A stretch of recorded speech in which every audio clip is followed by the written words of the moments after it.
Welcome to Riju and PSK online sessions. നമ്മൾ തെർമോഡൈനാമിക്സിൻ്റെ അവസാന ഭാഗത്തിലേക്കാണ് ഇനി കടക്കേണ്ടത്. കഴിഞ്ഞ ദിവസം നമ്മൾ പറഞ്ഞതെല്ലാം അഡയബാറ്റിക് പ്രോസസ്സുമായിട്ട് റിലേറ്റഡ് ആയിട്ടുള്ള കാര്യങ്ങളായിരുന്നു. അപ്പോൾ ഇന്ന് നമുക്ക് നെക്സ്റ്റ് ഡിസ്കസ് ചെയ്യേണ്ട ടോപ്പിക് എന്ന് പറയുന്നത്, ഇനി ബാക്കിയുള്ള ടോപ്പിക്സ് എന്നൊക്കെ പറയുന്നത് കമ്പാരിറ്റീവ്ലി എളുപ്പമുള്ള ടോപ്പിക്സാണ്. ഹീറ്റ് എൻജിൻ, റെഫ്രിജറേറ്റർ, പിന്നെ അതുപോലെ കാർനോട്ട് സൈക്കിൾ, അതൊക്കെ നമുക്ക് അത്യാവശ്യം സിമ്പിളായിട്ട് മനസ്സിലാക്കാവുന്ന കാര്യങ്ങളാണ്. അപ്പോൾ ആദ്യം നമുക്കിന്ന് ഡിസ്കസ് ചെയ്യേണ്ടത് ഹീറ്റ് എൻജിനുമായിട്ട് ബന്ധപ്പെട്ട കാര്യങ്ങളാണ്. സോ ഹീറ്റ് എൻജിൻ എന്ന് പറയുന്ന ഒരു കൺസെപ്റ്റ് വന്നപ്പോഴാണ് അവിടെ ഫസ്റ്റ് ലോ ഓഫ് തെർമോഡൈനാമിക്സിന് ചില ലിമിറ്റേഷൻസ് ഉണ്ട് എന്നുള്ള കാര്യങ്ങളൊക്കെ വരുന്നത്. അതൊക്കെ നമുക്ക് പറയാം കേട്ടോ. അപ്പോൾ ഹീറ്റ് എൻജിൻ എന്ന് പറഞ്ഞാൽ അതിൻ്റെ മീനിങ് എന്താണ്? നമ്മൾ കൊടുക്കുന്ന ഹീറ്റ് എനർജിയെ വർക്കാക്കി മാറ്റുന്ന ഏതൊരു എക്യുപ്മെൻറ്റിന് നമുക്ക് ഹീറ്റ് എൻജിൻ എന്ന് പറയാം. പണ്ട് കാലത്ത് ട്രെയിനൊക്കെ വർക്ക് ചെയ്തിരുന്നത് ഹീറ്റ് എൻജിൻ്റെ ബേസിസിലാണ്. കൽക്കരി കത്തിച്ച് അതിൽ നിന്ന് പ്രൊഡ്യൂസ് ചെയ്യുന്ന സ്റ്റീം ഉപയോഗിച്ചുകൊണ്ട്, സ്റ്റീം എൻജിൻ എന്നൊക്കെ പറഞ്ഞ് നിങ്ങൾ കേട്ടിട്ടുണ്ടാവും, ജെയിംസ് വാട്ട് കണ്ടുപിടിച്ച സ്റ്റീം എൻജിൻ. അപ്പോൾ ഇവിടെ ഏതൊരു ഹീറ്റ് എൻജിനാണെങ്കിലും അവിടെ മെയിനായിട്ട് വേണ്ട 2-3 കമ്പോണൻസ് ഉണ്ട്. അപ്പോൾ അതിലൊന്നാമത്തെ കമ്പോണൻ്റ് എന്ന് പറയുന്നത് സോഴ്സാണ്. പേരിൽ നിന്ന് തന്നെ അറിയാം എന്താണ് source. Which provides the heat energy, and source is having A heat energy of Q1 and it is kept at a temperature of T1. Source. രണ്ടാമത്, ഈ സോഴ്സിൽ നിന്ന് ഹീറ്റ് അബ്സോർബ് ചെയ്ത് വർക്ക് ചെയ്യാൻ അവിടെ ഒരു വർക്കിംഗ് സബ്സ്റ്റൻസ് വേണം. അപ്പോൾ രണ്ടാമത് വേണ്ട ആൾ വർക്കിംഗ് സബ്സ്റ്റൻസ് ആണ്. വർക്കിംഗ് സബ്സ്റ്റൻസ് എന്ന് പറയുന്നത് സോളിഡോ ലിക്വിഡോ ഗ്യാസോ ഏത് ഫോമിലുള്ള മെറ്റീരിയൽ വേണമെങ്കിലും ആവാം. There should be a working substance which is to absorb the heat energy from the source.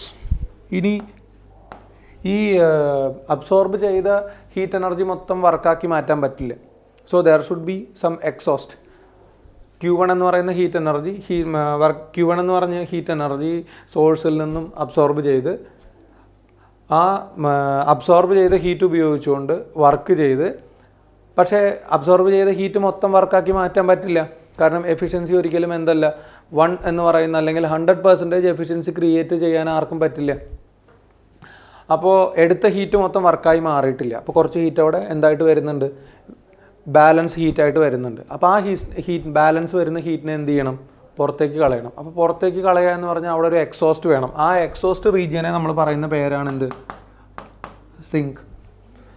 So സിങ്കിലേക്ക് റിജക്റ്റ് ചെയ്യപ്പെടുന്ന ഹീറ്റ് എനർജി T2 ആണ്. And the sink is always kept at a temperature of T2. ഇങ്ങനെ 3 main ആയിട്ടുള്ള ആൾക്കാരാണ് ഒരു heat എൻജിന് വേണ്ടത്. Heat കൊടുക്കാൻ ഒരു സോഴ്സ്, ആ ഹീറ്റ് അബ്സോർബ് ചെയ്ത് ആ ഹീറ്റിനെ മെക്കാനിക്കൽ വർക്കാക്കി മാറ്റാൻ ഒരു വർക്കിംഗ് സബ്സ്റ്റൻസ് വേണം. ഇനി മൊത്തം ഹീറ്റും വർക്കായി മാറിയിട്ടില്ലെങ്കിൽ ബാലൻസ് വരുന്ന ഹീറ്റിനെ റിജക്റ്റ് ചെയ്യാൻ ഒരു എക്സോസ്റ്റ് വേണം, എക്സോസ്റ്റ് റീജിയൻ വേണം. And that is called as sink. And T1 and T2 are the temperature of source and temperature of sink. അപ്പോൾ ഇതിൽ T1 എന്ന് പറയുന്നത് എങ്ങനെ ഇരിക്കണം എന്ന് നമുക്ക് ആലോചിച്ചാൽ തന്നെ മനസ്സിലാവും. ഹീറ്റ് കൊടുക്കുന്ന ആളാണ്. സോ ഹീറ്റ് കൊടുക്കുന്ന ആളെപ്പോഴും എങ്ങനെയായിരിക്കണം? This T1 should be always A high temperature. കാരണം അറിയാലോ, ഹൈ ടെമ്പറേച്ചറിൽ നിന്ന് ലോ ടെമ്പറേച്ചറിലേക്കാണ് ഹീറ്റ് എനർജി ഫ്ലോ ചെയ്യുക. So this should be always kept at high temperature. അതേസമയം T2 എന്ന് പറഞ്ഞാൽ എങ്ങനെയായിരിക്കണം? ഹീറ്റ് വരേണ്ട റീജിയനാണ്, അതായത് വേസ്റ്റ് ഹീറ്റ് വരേണ്ട റീജിയനാണ്, എക്സസ് ഹീറ്റ് വരേണ്ട റീജിയനാണ് sink. So sink should be kept at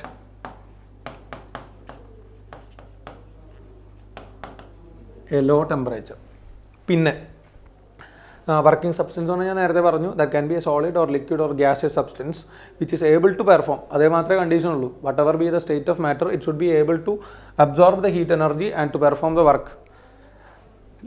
ഇനി നമ്മൾ ആലോചിച്ചാൽ അറിയാം, T1 എന്ന് പറയുന്നത് സോഴ്സിൻ്റെ ടെമ്പറേച്ചറാണ്.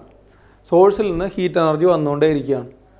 അപ്പോൾ നാച്ചുറലി സോഴ്സിൽ നിന്ന് ഹീറ്റ് എനർജി എടുത്തുകൊണ്ടേ ഇരുന്ന് കഴിഞ്ഞാൽ there should be A probability that the temperature of the source will be decreased. അപ്പോൾ സോഴ്സിൻ്റെ ടെമ്പറേച്ചർ കുറഞ്ഞു വരും. അതേപോലെ തന്നെ എക്സസ് ആയിട്ട് വരുന്ന ഹീറ്റൊക്കെ എങ്ങോട്ടാണ് പോകുന്നത്? ഈ പറയുന്ന സിങ്കിലേക്കാണ് പോകുന്നത്. സോ സിങ്കിലേക്ക് ഹീറ്റ് കിട്ടും തോറും സിങ്കിൻ്റെ ടെമ്പറേച്ചർ കൂടിക്കൊണ്ടേ വരണം. അങ്ങനെ നോക്കിക്കഴിഞ്ഞാൽ കുറേ നേരം കഴിയുമ്പോൾ സോഴ്സിൻ്റെ ടെമ്പറേച്ചറും സിങ്കിൻ്റെ ടെമ്പറേച്ചറും പ്രാക്ടിക്കലി ചിന്തിച്ച് നോക്കിയാൽ ഈക്വൽ ആവണം. സോഴ്സിൻ്റെയും സിങ്കിൻ്റെ ടെമ്പറേച്ചർ ഈക്വൽ ആയി കഴിഞ്ഞാൽ പിന്നെ അവിടെ എന്ത് നടക്കില്ല, ഹീറ്റ് എഞ്ചിൻ്റെ വർക്കിംഗ് നടക്കില്ല. അപ്പോൾ ഈ ഒരു സിറ്റുവേഷൻ വരാതിരിക്കണം എന്നുണ്ടെങ്കിൽ ഈ സോഴ്സും സിങ്കും എങ്ങനെയുള്ള മെറ്റീരിയൽസ് ആയിരിക്കണം? സോഴ്സിന് നടക്കുന്ന ചേഞ്ച് എന്താണ്? Heat is always drawn from the source and heat is always deposited in the sink. അപ്പോൾ സോഴ്സിൽ നിന്ന് എത്ര ഹീറ്റ് എടുത്താലും സോഴ്സിൻ്റെ ടെമ്പറേച്ചർ കുറയാൻ പാടില്ല. സിങ്കിലേക്ക് എത്ര ഹീറ്റ് എനർജി വന്നാലും, ടെമ്പറേച്ചർ എടുക്കല്ല ഹീറ്റ് എടുത്താൽ, സോഴ്സിൽ നിന്ന് എത്ര ഹീറ്റ് എടുത്താലും സോഴ്സിൻ്റെ ടെമ്പറേച്ചർ കുറയാൻ പാടില്ല. സിങ്കിൽ നിന്ന് എത്ര ഹീറ്റ് അല്ലെങ്കിൽ സിങ്കിലേക്ക് എത്ര ഹീറ്റ് വന്നാലും സിങ്കിൻ്റെ ടെമ്പറേച്ചർ കൂടാനും പാടില്ല. അപ്പോൾ സോഴ്സും സിങ്കും എങ്ങനെയുള്ള മെറ്റീരിയൽ ആയിരിക്കണം? എത്ര ഹീറ്റ് എടുത്താലും ടെമ്പറേച്ചർ കുറയാൻ പാടില്ല, എത്ര ഹീറ്റ് വന്നാലും ടെമ്പറേച്ചർ കൂടാൻ പാടില്ല. അപ്പോൾ അതെങ്ങനെയുള്ള മെറ്റീരിയൽ ആയിരിക്കണം? എത്രയൊക്കെ ഹീറ്റ് എനർജി വന്നാലും ടെമ്പറേച്ചറിൽ ഒരു ചേഞ്ചും ഉണ്ടാവാൻ പാടില്ല എന്നുണ്ടെങ്കിൽ അതിൻ്റെ മീനിങ് എന്താണ്? ഡെൽറ്റ ടി 0 ആയിരിക്കണം. നമ്മൾ തെർമൽ പ്രോപ്പർട്ടീസിലേക്ക് പോവുക. So source and sink must be having no change in temperature whatever be the change in heat energy associated with those two regions. അപ്പോൾ അതിൻ്റെ ഡെൽറ്റ ടിയുടെ വാല്യൂ 0 ആയിരിക്കണം എപ്പോഴും. ഒരു ചേഞ്ച് വരാൻ പാടില്ല, കൂടാനും പാടില്ല, ഇതിന് കുറയാനും പാടില്ല, ഇതിന് കൂടാനും പാടില്ല. അങ്ങനെയാണെങ്കിൽ മക്കളെ നമ്മുടെ സ്പെസിഫിക് കപ്പാസിറ്റിയുടെ ഫോർമുലയില്ലേ dQ/dt/m. എത്ര ഹീറ്റ് ചേഞ്ച് നടന്നാലും അതൊരിക്കലും എന്താവാൻ പാടില്ല, ചേഞ്ച് ഇൻ ടെമ്പറേച്ചർ ഉണ്ടാവാൻ പാടില്ല. സോ നമുക്ക് ഉറപ്പിച്ച് പറയാം, the source and sink should be made of materials with infinite heat capacity. സോഴ്സും സിങ്കും ഐഡിയൽ ആയിട്ടുള്ള ഒരു സോഴ്സും സിങ്കും ആണെങ്കിൽ ആ രണ്ടുപേരും ഇൻഫിനിറ്റ് ഹീറ്റ് കപ്പാസിറ്റി ഉള്ള മെറ്റീരിയൽസ് കൊണ്ട് ഉണ്ടാക്കിയിട്ടുള്ളതായിരിക്കണം. അത് മനസ്സിലായിട്ടുണ്ടാവുമല്ലോ. അപ്പോൾ ഹീറ്റ് കപ്പാസിറ്റി എന്ന് പറഞ്ഞാൽ എന്താണ്? നമ്മൾ പറഞ്ഞിട്ടുള്ളതാണ്, the heat energy required to change the temperature by 1 degree or 1 Kelvin. ഇവിടെ എത്ര ഹീറ്റ് ചേഞ്ച് ചെയ്താലും, അതായത് എത്ര ഹീറ്റ് വന്നാലും എത്ര ഹീറ്റ് പോയാലും there is no change in temperature means the material is made of infinite heat capacity. Infinite heat capacity ഉള്ള material കൊണ്ട് ഉണ്ടാക്കിയിട്ടുള്ള റീജിയൻ ആയിരിക്കണം ഇത്. പക്ഷേ പ്രാക്ടിക്കലി പോസിബിൾ അല്ല കേട്ടോ. എല്ലാ മെറ്റീരിയലായാലും എങ്ങനെ പോയാലും കുറേ ഹീറ്റ് പോകുമ്പോൾ ടെമ്പറേച്ചർ കുറയും, കുറേ ഹീറ്റ് കിട്ടുമ്പോൾ ടെമ്പറേച്ചർ കൂടും. സോ നമ്മൾ ഇത്ര പറഞ്ഞാൽ മതി. ഇൻഫിനിറ്റ് ഹീറ്റ് കപ്പാസിറ്റി ഒന്നും നമുക്ക് അച്ചീവ് ചെയ്യാൻ പറ്റിയില്ലെങ്കിലും source and sink must be made of materials with a very high value of heat capacity എന്ന് പ്രാക്ടിക്കലി നമുക്ക് പറയാം. അപ്പോൾ ഇതാണ് അതിൻ്റെ ഒരു മെയിൻ കമ്പോണൻസ് വരുന്നത്. ഇനി എങ്ങനെയാണ് ഒരു ഹീറ്റ് എഞ്ചിൻ വർക്ക് ചെയ്യുക എന്നുള്ളത് നമുക്ക് നോക്കാം. അപ്പോൾ ആദ്യം തന്നെ നമ്മൾ പറഞ്ഞു, എന്തായാലും ഒരു സോഴ്സ് വേണം, ഹീറ്റ് എനർജി പ്രൊവൈഡ് ചെയ്യാൻ നമുക്കൊരു സോഴ്സ് വേണം. And that source is kept at a temperature of T1. ഈ സോഴ്സിൽ നിന്ന് നമ്മളുടെ വർക്കിംഗ് സബ്സ്റ്റൻസ്, ഇത് ജസ്റ്റ് അതിൻ്റെ ഒരു ഡയഗ്രമാറ്റിക് ആയിട്ടുള്ളൊരു റെപ്രസെൻറ്റേഷൻ ആണ്. ഇതാണ് നമ്മളുടെ വർക്കിംഗ് സബ്സ്റ്റൻസ്. വർക്കിംഗ് സബ്സ്റ്റൻസ് എന്തെടുക്കും? Q1 എന്ന് പറയുന്ന ഹീറ്റ് എടുക്കും. വർക്കിംഗ് സബ്സ്റ്റൻസ് ഈ Q1 എന്ന് പറയുന്ന ഹീറ്റ് എടുത്തു കഴിഞ്ഞാൽ ഈ Q1 എന്ന് പറയുന്ന ഹീറ്റിൽ നിന്ന് ഒരു ഭാഗം എന്തായിട്ട് മാറും? വർക്കായിട്ട് മാറും. A part of the heat absorbed from the source is converted into work. പക്ഷേ മൊത്തം എന്തായാലും മാറില്ലല്ലോ. അപ്പോൾ ബാക്കിയുള്ള ഹീറ്റ് അത് എവിടേക്ക് പോകും? Q2 എന്ന് പറയുന്ന heat that is rejected to the region of sink which is kept at a temperature of T2. അപ്പോൾ നമുക്ക് അറിയുന്ന കാര്യം T1 എന്ന് പറയുന്നത് ലെസ് ദാൻ T2 ആണ്. അതേപോലെ തന്നെ Q1 അബ്സോർബ്ഡ് ഹീറ്റ് എന്ന് പറയുന്നത്, എഴുതിയത് മാറിപ്പോയില്ലേ മക്കളെ, T1 എന്ന് പറയുന്നത് it is greater than T2 ആണ്. ഇത് സോഴ്സിൻ്റെ ടെമ്പറേച്ചറും ഇത് സിങ്കിൻ്റെ ടെമ്പറേച്ചറും. And heat absorbed is much greater than heat rejected. ഇനി അപ്പോൾ ഈ Q1 ആണ്, ഈ Q1 എന്ന് പറയുന്ന അബ്സോർബ്ഡ് ഹീറ്റിൻ്റെ ഒരു ഭാഗം വർക്കായിട്ട് മാറി, ഒരു ഭാഗം റിജക്റ്റ് ചെയ്തു. So what I can write is Q1 absorbed heat is equal to work done plus Q2 എന്നല്ലേ വരെ മക്കളെ.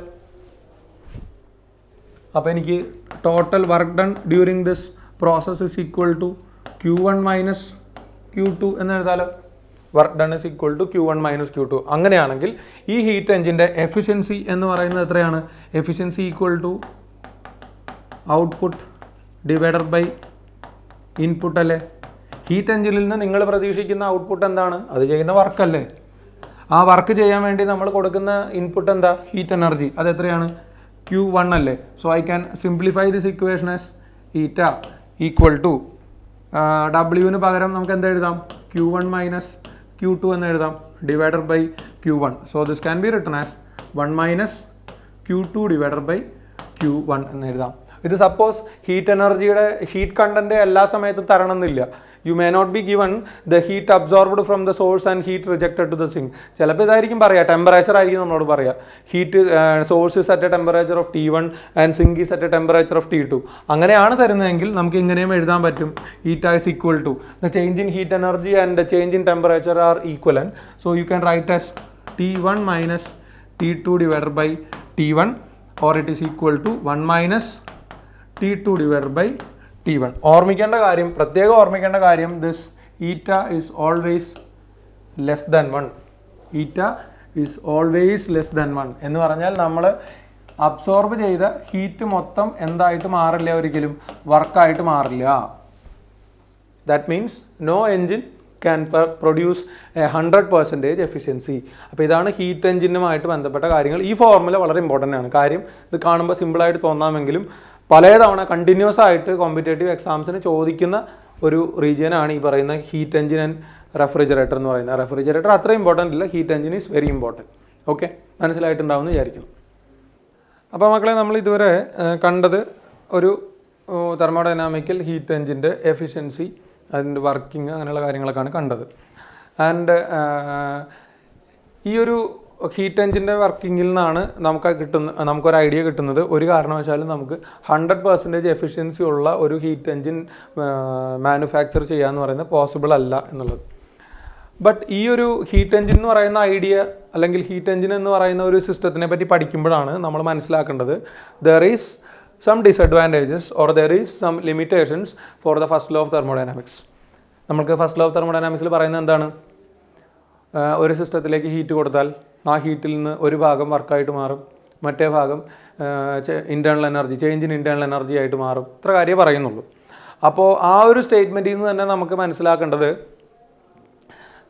This first law of thermodynamics is not giving any idea of the direction of flow of heat energy. Heat energy കൊടുക്കാമെന്ന് മാത്രമേ പറയുന്നുള്ളൂ. അത് എവിടുന്ന് എവിടേക്ക് flow ചെയ്യുന്നു, അല്ലെങ്കിൽ ഡയറക്ഷൻ ഓഫ് ഹീറ്റ് ഫ്ലോനെ പറ്റി ഫസ്റ്റ് ലോ ഓഫ് തെർമോഡൈനാമിക്സ് ഒന്നും പറയുന്നില്ല. So that is the first limitation of the first law. രണ്ടാമത്തെ എന്ന് പറയുന്നത് ഇപ്പോൾ നമ്മൾ പറഞ്ഞ ഹീറ്റ് എഞ്ചിൻ്റെ കാര്യം തന്നെയാണ്. The first law of thermodynamics will never give you any idea of how much of the work can be converted into, how much of the heat can be converted into work. എത്ര heat വർക്കാക്കി മാറ്റാം എന്നുള്ളൊരു idea നമുക്ക് first law of തെർമോഡൈനാമിക്സിന് കിട്ടുന്നില്ല. അത് separate ആയിട്ട് നമ്മൾ calculate ചെയ്യുന്നതാണ്. Work done divided by heat provider ആണ് എഫിഷ്യൻസി എന്ന് പറഞ്ഞാൽ നമ്മൾ വേറെ കാൽക്കുലേറ്റ് ചെയ്യുന്നതാണ്. You cannot get it that from the law. അപ്പോൾ അത് രണ്ടാമത്തെ. മൂന്നാമത്തെ ഒരു ലിമിറ്റേഷൻ എന്ന് പറഞ്ഞു കഴിഞ്ഞാൽ, ഇപ്പോൾ ഹീറ്റ് വർക്കാക്കി മാറ്റാൻ പറ്റുമെന്ന് നമ്മൾ കണ്ടു. ഏതൊക്കെ സർക്കംസ്റ്റാൻസിൽ, ഏതൊക്കെ സാഹചര്യങ്ങളിൽ നമുക്ക് ഹീറ്റിനെ വർക്കാക്കി മാറ്റാം എന്നുള്ളതിനെ പറ്റി ഒരു ഐഡിയ ഫസ്റ്റ് ലോ ഓഫ് തെർമോഡൈനാമിക്സിന് കിട്ടുന്നില്ല. ഇങ്ങനൊരു 3 ലിമിറ്റേഷൻ ഉള്ളത് കൊണ്ടാണ്. ഒന്ന്, ഹീറ്റ് ഫ്ലോയുടെ ഡയറക്ഷൻ പ്രെഡിക്റ്റ് ചെയ്യാൻ പറ്റില്ല. രണ്ടാമത്തെ, how much of heat is converted into work എന്നുള്ളത് കാൽക്കുലേറ്റ് ചെയ്യാൻ പറ്റില്ല, അല്ലെങ്കിൽ പ്രെഡിക്റ്റ് ചെയ്തില്ല ഫസ്റ്റ് ലോ ഓഫ് തെർമോഡൈനാമിക്സിൽ. മൂന്നാമത്തെ എന്ന് പറയുന്നത് ഏതൊക്കെ സാഹചര്യങ്ങളിൽ ഹീറ്റ് വർക്കായിട്ട് മാറും എന്നതിനെ പറ്റിയും ഒരു ഐഡിയ ഫസ്റ്റ് ലോ ഓഫ് തെർമോഡൈനാമിക്സിൽ നമുക്ക് കിട്ടില്ല. ഈ 3 ലിമിറ്റേഷനുകൾ ഉള്ളത് കൊണ്ടാണ് നമുക്ക് എന്ത് ചെയ്യേണ്ടി വരുന്നത്? We have to search for another law which is able to give a clear idea of the working of a heat engine.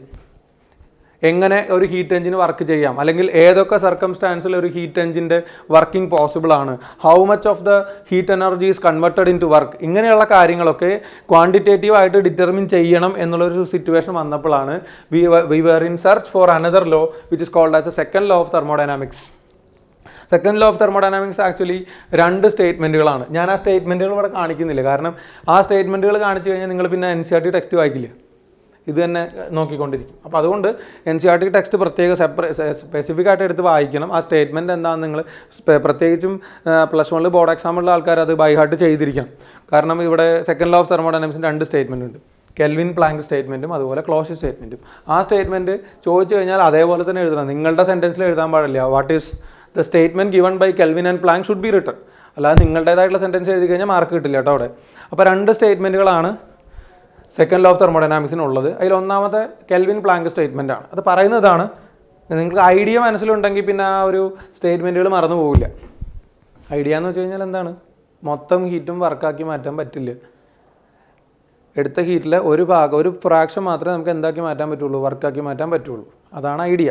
അതിന് 2 തരത്തിൽ 2 പേര് പറഞ്ഞു എന്ന് മാത്രം. അപ്പോൾ കെൽവിനും പ്ലാങ്കും കൂടെ ചേർന്ന് കൊടുത്ത സ്റ്റേറ്റ്മെൻറ്റ് ഇതായിരുന്നു: it is impossible to create an engine which will produce no other effect than extracting heat from the reservoir and converting it into an equivalent amount of work. Hot റിസർവോയറിൽ നിന്ന് heat energy എടുത്ത് അതിനെ equivalent amount വർക്കാക്കി മാറ്റുന്ന ഒരു heat engine ഉണ്ടാക്കുക എന്ന് പറയുന്നത് practically possible അല്ല. അതിൻ്റെ അർത്ഥം എന്താണ്? കുറച്ചൊക്കെ ഹീറ്റ് ലോസ് വരുന്നുണ്ട്, അല്ലെങ്കിൽ കുറച്ചൊക്കെ ഹീറ്റ് എനർജിയുടെ നമ്മൾ എത്രയാണോ അബ്സോർബ് ചെയ്യുന്നത് അതിൽ നിന്ന് കുറച്ച് ഭാഗം മാത്രമേ, അല്ലെങ്കിൽ ഒരു പർട്ടിക്കുലർ ഫ്രാക്ഷൻ മാത്രമേ വർക്കാക്കി മാറ്റാൻ പറ്റുന്നുള്ളൂ. ഹീറ്റിനെ ഈക്വലൻ്റ് എമൗണ്ട് ഓഫ് വർക്കാക്കി മാറ്റാൻ പറ്റില്ല. അത് തന്നെയാണ് നമ്മൾ ആദ്യം പറഞ്ഞത്. അതിനെ അവർ കൊടുത്ത സ്റ്റേറ്റ്മെൻറ്റ് ഇങ്ങനെയാണ്. ഇതേ കാലഘട്ടത്തിൽ തന്നെ ക്ലോഷ്യസും ഒരു ഈക്വലൻ്റ് ആയിട്ടുള്ള സ്റ്റേറ്റ്മെൻറ്റ് കൊടുത്തിരുന്നു. അതിൽ പറയുന്നതാണ്: it is impossible for a self acting machine without the help of an it is impossible for a self-acting machine without the help of an external agency to extract heat from a cold region to a hot region.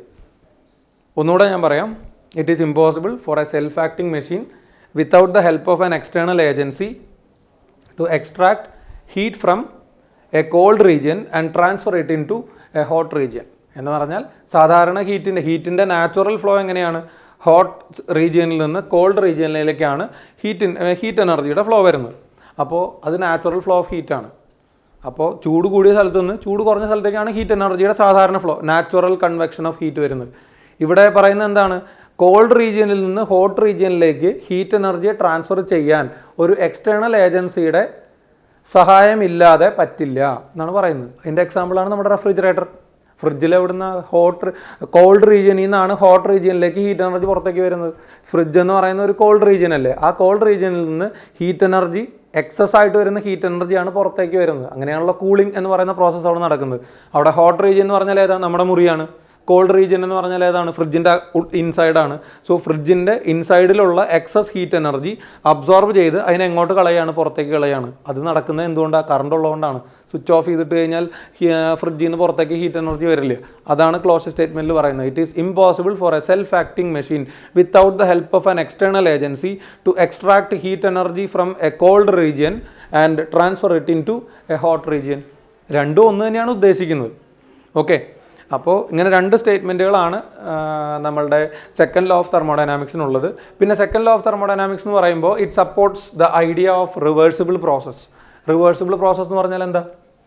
നമ്മൾ ഒരു thermodynamic system, let it be a gaseous system, ആ ഗ്യാഷ്യസ് സിസ്റ്റത്തിന് നമ്മൾ pressure, volume, temperature അതുപോലെയുള്ള ഏതെങ്കിലും thermal വാരിയബിൾസിൽ change വരുത്തി you are bringing that system into another state. P1 V1 എന്ന് പറയുന്ന T1 എന്ന് പറയുന്ന സ്റ്റേറ്റിൽ നിന്ന് P2 V2 T2 എന്ന് പറയുന്ന ഒരു സ്റ്റേറ്റിലേക്ക് നിങ്ങൾ അതിനെ കൊണ്ടുവരികയാണ്. അതേ ചേഞ്ച് തന്നെ, അതായത് ഇപ്പോൾ പ്രഷറിലോ ടെമ്പറേച്ചറിലോ വോളിയത്തിലോ എന്ത് ചേഞ്ച് ആണോ വന്നത് അതേ ചേഞ്ച് തന്നെ ഓപ്പോസിറ്റ് ഡയറക്ഷനിൽ ക്രിയേറ്റ് ചെയ്ത്, അല്ലെങ്കിൽ ഓപ്പോസിറ്റ് മാനറിൽ ക്രിയേറ്റ് ചെയ്ത് if you can bring the system towards the initial state, that should be called as a reversible process. കെമിസ്ട്രിയിലൊക്കെ റിവേഴ്സിബിൾ റിയാക്ഷൻ പഠിച്ചിട്ടുണ്ടല്ലോ, അതിൻ്റെ ഐഡിയ തന്നെയാണ് ഇവിടെ. പിന്നെ കെമിക്കൽ റിയാക്ഷൻ അല്ല നടക്കുന്നത്, ഫിസിക്കൽ റിയാക്ഷനാണ്. പ്രഷറിലോ തെർമൽ വാരിയബിൾസിൽ എന്തെങ്കിലും ചേഞ്ച് വരുത്തി നമുക്കൊരു സിസ്റ്റത്തിനെ സ്റ്റേറ്റ് ചേഞ്ച് ചെയ്യാം. അതേ സ്റ്റേറ്റ് ചേഞ്ച് അല്ലെങ്കിൽ അതേ ചേഞ്ച് തന്നെ ഓപ്പോസിറ്റ് ഓർഡറിൽ നിങ്ങൾ ക്രിയേറ്റ് ചെയ്താൽ, if the system reaches the initial state, that should be called as a reversible process. പിന്നെ റിവേഴ്സിബിൾ പ്രോസസ്സിൻ്റെ ഒരു കണ്ടീഷൻസ് എന്തൊക്കെയാണെന്ന് വെച്ച് കഴിഞ്ഞാൽ, ഒന്നാമത്തെ, the process should be carried out very slowly. ഫാസ്റ്റായിട്ട് നടത്തി കഴിഞ്ഞാൽ അഡയബാറ്റിക് പ്രോസസ് ആയിരിക്കും അത്. അപ്പോൾ വളരെ സ്ലോ ആയിട്ട് നടക്കുന്ന പ്രോസസ്സുകളാണെങ്കിൽ അത് റിവേഴ്സിബിൾ ആവാനുള്ള സാധ്യതയുണ്ട്. രണ്ടാമത്തേന്ന് പറഞ്ഞാൽ അവിടെ ഈ ഡിസിപ്പേറ്റീവ് ഫോഴ്സുകളൊന്നും ഉണ്ടാവാൻ പാടില്ല. ഡിസിപ്പേറ്റീവ് ഫോഴ്സുകൾ എന്ന് പറഞ്ഞിട്ടുണ്ടെങ്കിൽ എനർജി ലോസ് വരുത്തുന്ന ഫോഴ്സുകൾ, for example viscosity, then friction, അതുപോലെയുള്ള ഫോഴ്സുകളൊന്നും അവിടെ, അല്ലെങ്കിൽ എയർ റെസിസ്റ്റൻസ്, അങ്ങനെയുള്ള ഫോഴ്സുകൾ, ഡിസിപ്പേറ്റീവ് ഫോഴ്സുകളൊന്നും അവിടെ ഉണ്ടാവാൻ പാടില്ല. അങ്ങനെയാണെങ്കിൽ അതൊരു റിവേഴ്സിബിൾ പ്രോസസ്സായിട്ട് നമുക്ക് കൺസിഡർ ചെയ്യാം.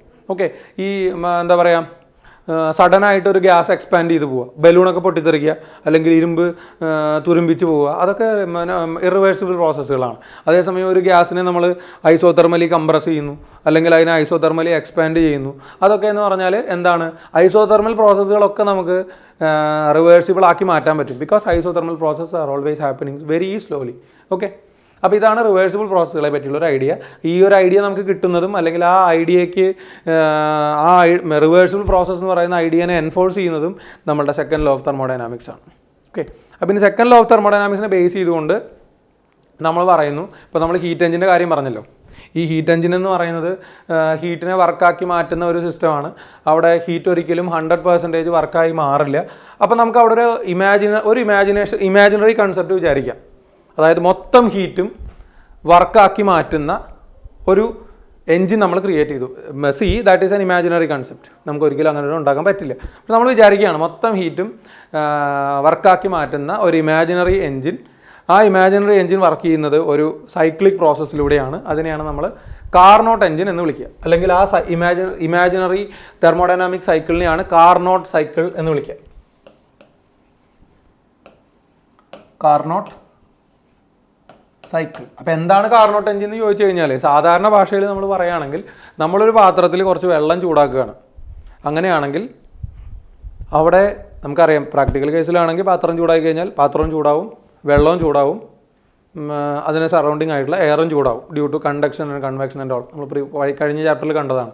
പക്ഷേ സപ്പോസ് നിങ്ങളൊരു ഒരു സ്പെഷ്യൽ ടൈപ്പ് ഓഫ് ബീക്കർ ഉണ്ടാക്കുകയാണ്. ആ ബീക്കറിൽ നിങ്ങൾ വെള്ളം ചൂടാക്കി കഴിഞ്ഞാൽ പാത്രവും ചൂടാവില്ല, സറൗണ്ടിങ് എയറും ചൂടാവില്ല, വെള്ളം മാത്രമേ ചൂടാവുന്നുള്ളൂ എങ്കിൽ അതിനെയാണ് നമ്മൾ എന്ത് വിളിക്കുന്നത്, കാർനോട്ട് എഞ്ചിൻ എന്ന് വിളിക്കുന്നത്. അപ്പോൾ ആ പാത്രത്തിന് ബീക്കറിനെ നമുക്ക് എന്തായിട്ട് കൺസിഡർ ചെയ്യാം, ഒരു കാർനോട്ട് എഞ്ചിനായിട്ട് കൺസിഡർ ചെയ്യാം. ഇപ്പോൾ തന്നെ മനസ്സിലായിട്ടുണ്ടാവും അതൊരു ഇമാജിനേഷൻ മാത്രമാണ്. അല്ലാതെ ഒരു പാത്രത്തിൽ നിങ്ങൾ വെള്ളം ചൂടാക്കി കഴിഞ്ഞാൽ പാത്രവും ചൂടാവാൻ പാടില്ല, സറൗണ്ടിങ്ങും ചൂടാവാൻ പാടില്ല, വെള്ളം മാത്രമേ ചൂടാവാൻ പാടുള്ളൂ. അതൊരിക്കലും നടക്കാത്ത കാര്യമല്ലേ.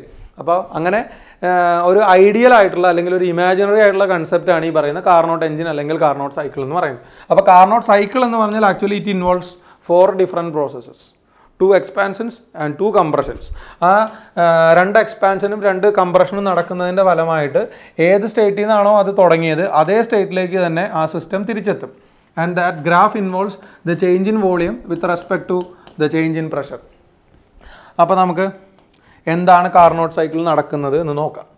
അപ്പോൾ ഇനീഷ്യലി ആ ഗ്യാസിനെ നമ്മൾ മെയിൻറ്റെയിൻ ചെയ്തിരിക്കുന്നത് P1 V1 എന്ന് പറയുന്ന, initially it was kept at P1 V1 എന്ന് പറയുന്ന സ്റ്റേറ്റിലാണ് ഇരിക്കുന്നത്. ഞാൻ എന്ത് ചെയ്യുന്നു, I am allowing the gas to expand very slowly എന്ന് പറഞ്ഞാൽ ഐസോതെർമലാണ്. അപ്പോൾ ആ ഗ്യാസ് എന്ത് ചെയ്യുന്നു, വളരെ സ്ലോ ആയിട്ട് എക്സ്പാൻഡ് ചെയ്ത് എവിടെ എത്തി, P1 V1 എന്ന് പറയുന്ന സ്റ്റേറ്റിൽ നിന്ന് P2 V2 എന്ന് പറയുന്ന സ്റ്റേറ്റിലെത്തി. ഇത് ഐസോതെർമൽ പ്രോസസ്സ് ആയതുകൊണ്ട് ഇവിടുത്തെ ടെമ്പറേച്ചറും T1 ആയിരിക്കും, ഇവിടുത്തെ ടെമ്പറേച്ചറും T1 ആയിരിക്കും. അതിലാർക്കും സംശയം ഉണ്ടാവില്ലല്ലോ, ഐസോതെർമൽ എക്സ്പാൻഷൻ ആയതുകൊണ്ട്. So it expands ഐസോതെർമലി.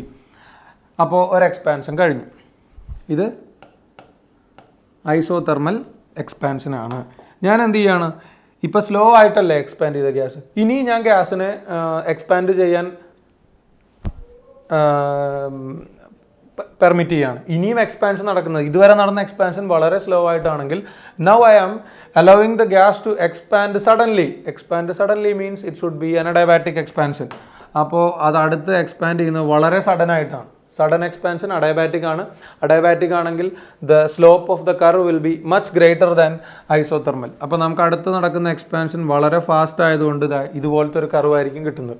So this is adiabatic expansion and the gas reaches another state. ആ സ്റ്റേറ്റിനെ നമുക്കിപ്പോൾ എന്തായിട്ട് എഴുതാം, P2 V2 T1ൽ നിന്ന് P3 V3.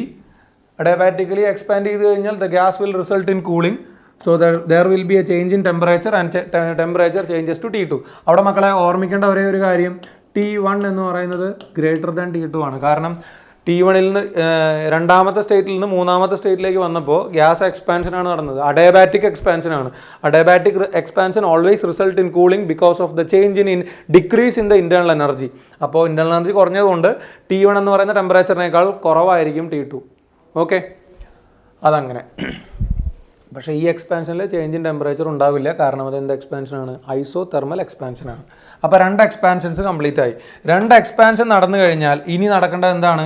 തിരിച്ച് അതിൻ്റെ ഒറിജിനൽ സ്റ്റേറ്റിലേക്ക് എത്തണമെന്നുണ്ടെങ്കിൽ there should be 2 compressions which help the system to reach the initial state. അപ്പോൾ എക്സ്പാൻഷൻ നടന്നു കഴിഞ്ഞു. അപ്പോൾ ഞാനൊരു കാര്യം ചെയ്യട്ടെ മക്കൾ, എന്തായാലും ഇവിടെ വരെ നമ്മൾ പറഞ്ഞതല്ലേ, ഫസ്റ്റ് പ്രോസസ്സിൽ ഇത് ഒന്നാമത്തെ പ്രോസസ്സാണ്. ഒന്നാമത്തെ പ്രോസസ്സിൽ നടന്ന വർക്ക് എന്ന് പറഞ്ഞാൽ അത് ഐസോതെർമൽ വർക്ക് അല്ലേ. So work done during the first process W1 can be written as എന്താണ്? 2.303 NR T1 into logarithm of V2 divided by V1 അല്ലേ, final volume divided by initial volume, V2 divided by V1 എന്ന് വരും isothermal പ്രോസസ്സിലെ work done.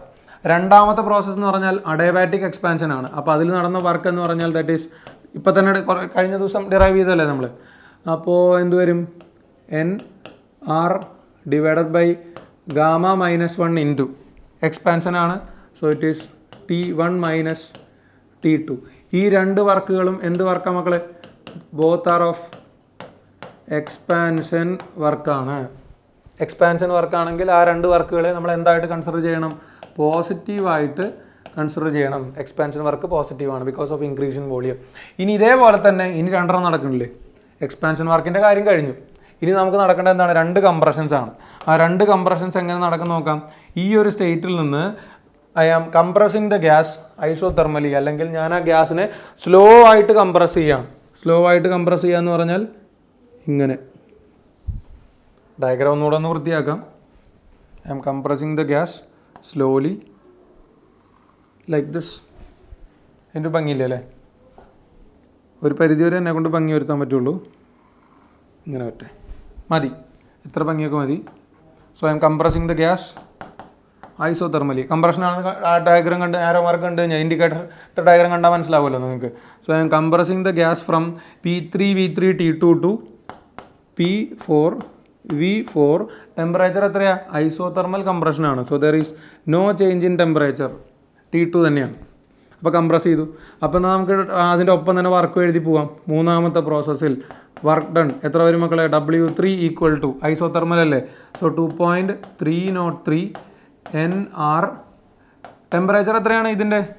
This isotherm is happening at temperature of T1 and this isotherm is happening at temperature of T2. അപ്പോൾ 2.303 NR T2 into logarithm of final volume എത്രയാണ്? V4 ആണ്. Initial volume എത്രയാണ്? V3 ആണ്. Compression ആയതുകൊണ്ട് നമുക്ക് വേണമെങ്കിൽ എന്ത് എഴുതിയാൽ മതി? ഇനീഷ്യൽ ഡിവൈഡഡ് ബൈ ഫൈനൽ എന്ന് എഴുതിയാൽ മതി. കാരണം ലോഗരിതം എന്ന് പറയുന്നത് V3/V4 എന്ന് പറഞ്ഞിട്ടുണ്ടെങ്കിൽ അത് <1 ആണ്. അപ്പോൾ അവിടെ <1 വന്നു കഴിഞ്ഞാൽ ലോഗരിതം എടുക്കുമ്പോൾ നെഗറ്റീവ് വരും. അത് വരാതെ V4/V3, ഇത് ഈ വോളിയം കുറവല്ലേ, ഈ വോളിയം കൂടുതലല്ലേ. അപ്പോൾ നമ്മൾ V4/V3 എന്ന് എടുത്തു കഴിഞ്ഞാൽ അത് <1 വരും. അപ്പോൾ ലോഗരിതം എടുത്തു കഴിഞ്ഞാൽ നെഗറ്റീവ് വരും. അത് നെഗറ്റീവ് വരാതിരിക്കാൻ വേണ്ടിയിട്ട് നമുക്ക് ഓൾറെഡി അറിയാം അത് നെഗറ്റീവ് ആണ്. അപ്പോൾ ഇനീഷ്യൽ ഡിവൈഡഡ് ബൈ ഫൈനൽ എന്ന് എടുക്കുക. ഇതല്ലേ കൂടുതൽ വോളിയം. V3 എന്ന് പറയുന്നത് കൂടുതലാണ്, V4 എന്ന് പറയുന്നത് കുറവാണ്. അപ്പോൾ ഞാൻ ജസ്റ്റ് അതൊരു ആ ലോഗരിതത്തിൻ്റെ ഉള്ളിൽ വരുന്ന ക്വാണ്ടിറ്റി <1 ആയിട്ട് വരാൻ വേണ്ടി മാത്രമാണ് ഇങ്ങനെ എടുത്തത്. മറ്റ് മീനിങ്ങുകളൊന്നുമില്ല. ഇനിയിപ്പോൾ അടുത്ത് ഇത് ഒറിജിനൽ സ്റ്റേറ്റിലേക്ക് എത്തണമെങ്കിൽ എന്ത് വേണം? there should be a compression which happens quickly. ഇത് എന്ത് കംപ്രഷനാണ്? അഡയബാറ്റിക് കംപ്രഷനാണ്. From the state of P4 V4 T2 to the initial state P1 V1 T1. Initial adiabatically compress ചെയ്തു. അപ്പോൾ അത് ഒരു സൈക്കിൾ കംപ്ലീറ്റ് ചെയ്തു. ഈ സൈക്കിൾ ഇങ്ങനെ കണ്ടിന്യൂ ചെയ്തുകൊണ്ടിരിക്കും. അപ്പോൾ നാലാമത്തെ പ്രോസസ്സിൽ നടന്ന വർക്ക് എത്രയാണെന്ന് ഒന്ന് പറഞ്ഞു നോക്കിയേ. ഫോർത്ത് പ്രോസസ്സിൽ നടന്ന work W4 is equal to adiabatic ആണല്ലോ, NR ഡിവൈഡഡ് ബൈ γ-1 ഇൻറ്റു എത്രയാണ് വരുന്നത്? T1 minus T2. Initial temperature T2, final temperature T1. അപ്പോൾ T1 മൈനസ് T2 ആണ്. ഇത് നമ്മൾ നോക്കിക്കഴിഞ്ഞാൽ ഫസ്റ്റ് 2 പ്രോസസ്സുകൾ എക്സ്പാൻഷൻ ആണ്. രണ്ടാമത്തെ the next 2 processes are compression. ഈ 2 കംപ്രഷൻ ആണല്ലോ. കംപ്രഷൻ അത്ര മതി, കാര്യം മനസ്സിലാവുമല്ലോ. കംപ്രഷൻ വർക്ക് ആണെങ്കിൽ നമ്മൾ എന്തായിട്ട് എടുക്കാറുള്ളൂ? നെഗറ്റീവായിട്ട് എടുക്കാറുള്ളൂ. ഓക്കെ അല്ലേ? ഇനി നമ്മൾ എന്ത് ചെയ്യണം? ടോട്ടൽ വർക്ക് കണ്ടുപിടിക്കണം. ടോട്ടൽ വർക്ക് എന്താണ്? ഇതിൽ നിന്നല്ലാതെ ഈ ഗ്രാഫിൽ നിന്ന് നിങ്ങൾക്ക് അറിയാമല്ലോ. Total work done means the area under this curve. ഇതിനടിയിൽ എത്ര ഏരിയ ഉണ്ടോ അതാണ് ടോട്ടൽ വർക്കായിട്ട് വരുന്നത്. അതിപ്പോൾ നമുക്കൊരു കളർ വെച്ച് റെപ്രസെൻറ്റ് ചെയ്യണ്ടേ. ഇതാ ഈ തന്നിരിക്കുന്ന ഏരിയ എത്രയാണോ ആ ഏരിയ ആണ് ഇവിടെ ചെയ്യപ്പെട്ടിട്ടുള്ള total work done. The area which is enclosed by the Carnot cycle will give you the value of work done. ഈ ഏരിയ ഇപ്പോൾ കണ്ടുപിടിക്കാൻ വേറെ നിവൃത്തിയൊന്നുമില്ല. ഒരേ ഒരു വഴിയുള്ള എന്താണ്, ഇതിനെല്ലാത്തിനും കൂടെ ആഡ് ചെയ്യുക. ഈ പ്രോസസ്സുകളിൽ 2 എക്സ്പാൻഷൻ ഉണ്ട്, 2 കംപ്രഷൻ ഉണ്ട്. ആ എക്സ്പാൻഷനെയും കംപ്രഷനെയും കൂടെ നമ്മൾ ആഡ് ചെയ്ത് കഴിഞ്ഞാൽ ടോട്ടൽ വർക്ക് കിട്ടും. അവിടെ ആഡ് ചെയ്യുന്ന സമയത്ത് ശ്രദ്ധിക്കേണ്ട ഒരു കാര്യം എന്താണെന്ന് വെച്ച് കഴിഞ്ഞാൽ ഫസ്റ്റ് 2 വർക്കുകളെ പോസിറ്റീവായിട്ടും സെക്കൻഡ് 2 വർക്കുകളെ നെഗറ്റീവായിട്ടും എടുക്കണം. അങ്ങനെ ആഡ് ചെയ്യുമ്പോൾ മക്കളെ NR/γ-1 into T1 - T2 first അത് വർക്ക് ഓഫ് എക്സ്പാൻഷൻ പോസിറ്റീവ് ആണ്. രണ്ടാമത്തെ കേസിലാണെങ്കിൽ അത് എന്തായി NR/γ-1 ഇൻറ്റു T1 - T2. ഇത് കംപ്രഷൻ വർക്കാണ്. എക്സ്പാൻഷൻ വർക്കും കംപ്രഷൻ വർക്കും ഈക്വൽ ആണ്. പക്ഷേ ഇതെന്താണ്, പോസിറ്റീവ് ആണ്, ഇത് നെഗറ്റീവ് ആണ്. അപ്പോൾ രണ്ടും കൂടെ ആഡ് ചെയ്യുമ്പോൾ നമുക്ക് ടോട്ടൽ വർക്ക് എന്ന് പറഞ്ഞാൽ നമുക്ക് കാൽക്കുലേറ്റ് ചെയ്ത് നോക്കാമല്ലോ. അത് ഞാൻ എഴുതുന്നതായിരിക്കും നല്ലത്. Total work is equal to W1 + W2. രണ്ടും എക്സ്പാൻഷൻ ആയതുകൊണ്ട് പോസിറ്റീവ് ആണ്. Minus W3 minus W4. ഇപ്പം നിങ്ങൾ നോക്കി W2ഉം W4ഉം ഈക്വൽ ആണ് മാഗ്നിറ്റ്യൂഡ്. അപ്പോൾ മൈനസ് ചെയ്ത് കഴിഞ്ഞാൽ W2 മൈനസ് W4 0 ആയിട്ട് പോകും. സോ എഫക്റ്റീവ് വർക്ക് ഡൺ എന്ന് പറഞ്ഞാൽ എത്ര മാത്രമാണ്, W1 മൈനസ് W3 മാത്രമാണ്. So the total area of the curve is equal to W1 minus W3. W1 minus W3 ഒന്ന് എഴുതി നോക്കിക്കോ, എത്രയാണ് വരുന്നത്? 2.303 NR കോമൺ ആണ് അവിടെ. പിന്നെ T1 into logarithm of V2/V1 minus T2 into logarithm of V3/V4 എന്ന് കിട്ടും. അപ്പോൾ അത് ടോട്ടൽ വർക്ക് നമ്മൾ എഴുതി കഴിഞ്ഞാൽ എത്ര വരും? W is equal to W1 minus W3 എന്ന് കിട്ടും. So that is equal to എത്ര കിട്ടണേ? 2.303 കോമൺ ആണ്, NR കോമൺ ആണ്. പിന്നെ ഇതവിടെ നിൽക്കട്ടെ, T1 into logarithm of V2/V1 minus T2 into logarithm of V3/V4 എന്ന് കിട്ടും. This is the total work done during the process. ഈ ടോട്ടൽ വർക്ക് ഡൺ ഒന്നും നമുക്ക് ആവശ്യം വരില്ല. ജസ്റ്റ് ആ കാർനോട്ട് സൈക്കിളിലെ പ്രോസസ്സുകൾ ഏതൊക്കെയാണ്, ഓരോ പ്രോസസ്സിലും ഇൻവോൾവ്ഡ് ആയിട്ടുള്ള വർക്ക് എത്രയാണ്, ഈ കാര്യങ്ങളാണ് പൊതുവേ നമുക്ക് തിയറി എക്സാമിനൊക്കെ ആവശ്യം വരുന്നത്. ഇത് ഓരോന്നും സെപ്പറേറ്റ് ആയിട്ട് എഴുതാൻ പഠിച്ചോളൂ. ആദ്യത്തെ 2 എക്സ്പാൻഷൻ വർക്ക് പോസിറ്റീവാണ്, 2 കംപ്രഷൻ വർക്ക് നെഗറ്റീവാണ്. ഇത്രയും കാര്യങ്ങൾ എന്തായാലും ഓർമ്മ വേണം. Okay, so this is all about the Carnot cycle. അപ്പോൾ കാർനോട്ട് സൈക്കിളിൽ വർക്ക് ചെയ്യുന്ന, പെർഫെക്റ്റ്ലി കാർനോട്ട് സൈക്കിളിൽ വർക്ക് ചെയ്യുന്ന ഒരു എഞ്ചിൻ ആണെങ്കിൽ അതിൻ്റെ എഫിഷ്യൻസി എന്താണ്? റിവേഴ്സിബിൾ പ്രോസസ്സാണിത്. ഈ സൈക്കിൾ എന്ന് പറയുന്നത് റിവേഴ്സിബിൾ പ്രോസസ്സാണ്. സോ ഇതിൽ വർക്ക് ചെയ്യുന്ന ഒരു എഞ്ചിൻ ആണെങ്കിൽ അതിൻ്റെ എഫിഷ്യൻസി എന്ന് പറയുന്നത് എത്രയാണ്? 100% ആണ്. ഓക്കെ, അപ്പോൾ മക്കളെ ഇനി നമുക്ക് തെർമോഡൈനാമിക്സിൽ പറയേണ്ട ടോപ്പിക് എന്ന് പറയുന്നത് റെഫ്രിജറേറ്ററാണ്. അതായത് നമ്മളിപ്പോൾ ഡിസ്കസ് ചെയ്ത ഹീറ്റ് എഞ്ചിൻ അല്ലെങ്കിൽ കാർനോട്ട് എഞ്ചിൻ്റെ നേരെ റിവേഴ്സ് ഓർഡറിൽ വർക്ക് ചെയ്യുന്ന എക്യുപ്മെൻ്റാണ് കാർനോട്ട് സൈക്കിൾ. ഇപ്പോൾ പറഞ്ഞല്ലോ, ആ കാർനോട്ട് സൈക്കിളിൻ്റെ നേരെ റിവേഴ്സ് ഓർഡറിൽ വർക്ക് ചെയ്യുന്ന എക്യുപ്മെൻ്റാണ് നമ്മളിപ്പോൾ ഡേ ടു ഡേ ലൈഫിൽ കണ്ടുകൊണ്ടിരിക്കുന്ന റെഫ്രിജറേറ്റർ അല്ലെങ്കിൽ ഫ്രിഡ്ജ്, അതല്ലെങ്കിൽ AC. ഇതെല്ലാം റിവേഴ്സ് കാർനോട്ട് സൈക്കിളിൽ വർക്ക് ചെയ്യുന്ന ആൾക്കാരാണ്. അതിൻ്റെ ഹീറ്റ് എഞ്ചിൻ്റെ പ്രത്യേകത എന്തായിരുന്നു? ഹോട്ട് സിസ്റ്റത്തിൽ നിന്ന് കോൾഡ് സിസ്റ്റത്തിലേക്ക് ഹീറ്റ് എനർജി, അത് നാച്ചുറൽ കൺവെക്ഷൻ ഓഫ് ഹീറ്റാണ്. അതേസമയം നമ്മളുടെ റെഫ്രിജറേറ്റർ ആണെങ്കിലും അതുപോലെ AC ആണെങ്കിലും അതൊക്കെ വർക്ക് ചെയ്യുന്ന എന്തിൻ്റെ ബേസിസിലാണ്? എക്സ്റ്റേണൽ ആയിട്ടുള്ള എനർജി അല്ലെങ്കിൽ ഇലക്ട്രിക്കൽ എനർജി ഉള്ളതുകൊണ്ടാണ് അത് വർക്ക് ചെയ്യുന്നത്. അപ്പോൾ യൂസിങ് ദ ഇലക്ട്രിക്കൽ എനർജി അത് ചെയ്യുന്ന വർക്ക് എന്താണ്?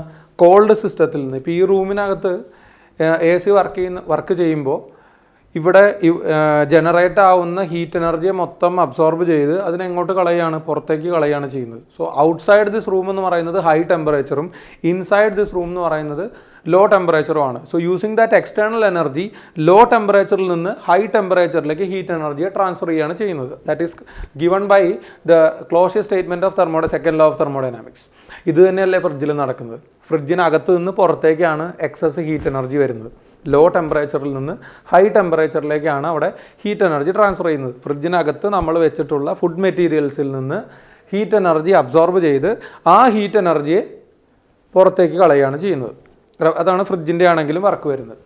അപ്പോൾ അത് വർക്ക് ചെയ്യുന്നത് ഒരു റിവേഴ്സ് കാർനോട്ട് സൈക്കിളിലാണ്. അത്രയ്ക്ക് അങ്ങോട്ട് നമുക്ക് ഇമ്പോർട്ടൻസ് കൊടുക്കേണ്ടുന്ന ഒരു ടോപ്പിക് അല്ല. അപ്പോൾ അതിനെ ആ ഒരു സെൻസിൽ കണ്ടാൽ മതി.